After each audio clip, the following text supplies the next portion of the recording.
በእንግሊዘኛ ይመስለኛል ስትሉ ከዚህ በፊት ምን ነበር የምትሉት? አይ ቲንክ አላችሁ። ካሁን በኋላ አይ ቲንክ ማለት ታቆማላችሁ። ስህተት ሆኖ ሳይሆን አሁን ከምሰጣችሁ 4 አማራጮችን መርጣችሁ መጠቀም ትችላላችሁ። የመጀመሪያው እንደኔ ስትሉ in my opinion እንደኔ ኦኬ። ለምሳሌ እንደኔ ሄኖክ ጥሩ ሰው ነው ስል in my opinion ሄኖክ is a nice person in my opinion ሁለተኛው አማራጭ እቺ ፎርማል እንግሊሽ ነች። ስራ ቦታ ምናምን ሆናችሁ ልትሰሟት ትችላላችሁ። I suppose ናት።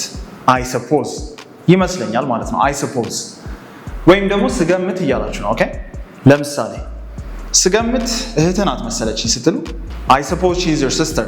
So I suppose you know. Suppose that is you. ሶስተኛው ደግሞ ለኔ እንግዲህ እንደዚህ ነው ስትሉ for me ብላችሁ መጀመር። ኦኬ for me ያው በሌላ ቋንቋ I think እያላችሁ አይደለ? ለኔ ስትሉ ይመስለኛል ማለት ነው። So for me ብላችሁ ትጀምራላችሁ። ለምሳሌ ለኔ እንግዲህ ክትፎ ጥሩ ምግብ ነው ስትሉ for me ክትፎ is a good food. For me and Sharon responsible for me. አራትና የመጨረሻው ደግሞ እኔ እስከማውቀው ድረስ ስትሉ as far as I know እኔ እስከማውቀው ድረስ።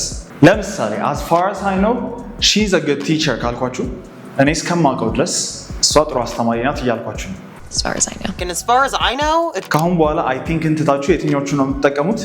I suppose, in my opinion, as far as I know, for me የመጨረሻ።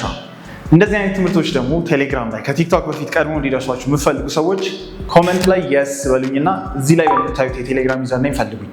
and ቲክቶክ ቪዲዮን አያለው ግን እነሱ አይበቁኝም በአካል አንተ ጋር መጥቼ መማር እፈልጋለሁ የምትሉ ሰዎች ይሄ የኔ ስልክ ቁጥር ነው፣ እየደወላችሁ መመዝገብ ትችላላችሁ።